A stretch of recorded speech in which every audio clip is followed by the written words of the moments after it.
যুক্তরাষ্ট্রের জাতীয় গোয়েন্দা সংস্থা ডিরেক্টর অব ন্যাশনাল ইন্টেলিজেন্সের পদ থেকে পদত্যাগের ঘোষণা দিয়েছেন তুলসী গ্যাবার্ড।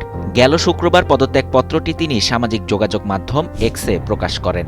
এতে গ্যাবার্ড বলেন, দায়িত্ব পালনের সুযোগ দেয় প্রেসিডেন্ট ট্রাম্পের প্রতি আমি গভীর কৃতজ্ঞ। পদত্যাগপত্রে তিনি জানান, তার স্বামী সম্প্রতি বিরল ধরনের হাড়ের ক্যান্সারে আক্রান্ত হওয়ায় তিনি পারিবারিক কারণে দায়িত্ব থেকে সরে দাঁড়াচ্ছেন। পরিবারের পাশে থাকার জন্যই তিনি এই সিদ্ধান্ত নিয়েছেন বলে উল্লেখ করেন। তবে বিশ্লেষকরা মনে করছেন, তার এই পদত্যাগের সিদ্ধান্তের বড় কারণ রাজনৈতিক বিচ্ছেদ। ট্রাম্পও তার নিজস্ব সামাজিক যোগাযোগ মাধ্যম ট্রুথ সোশ্যালে পদত্যাগের বিষয়টি নিশ্চিত করেন। তিনি বলেন, আগামী ৩০ জুন গ্যাবার্ড প্রশাসন থেকে বিদায় নেবেন। ট্রাম্প তার কাজের প্রশংসা করে বলেন, তিনি অসাধারণ কাজ করেছেন, আমরা তাকে মিস করব। প্রেসিডেন্ট আরও জানান, বর্তমান deputy director of national intelligence Aaron Lucas ভারপ্রাপ্ত দায়িত্ব পালন করবেন।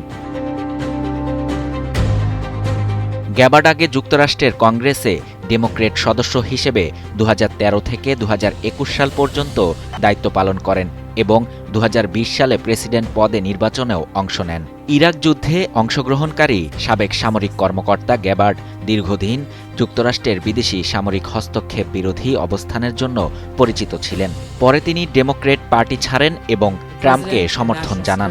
তার পদত্যাগকে যুক্তরাষ্ট্রের প্রশাসনিক কাঠামোতে একটি গুরুত্বপূর্ণ পরিবর্তন হিসেবে দেখা হচ্ছে, যেখানে দায়িত্ব গ্রহণের প্রায় ১.৫ বছরের মাথায় তিনি পদ ছাড়লেন।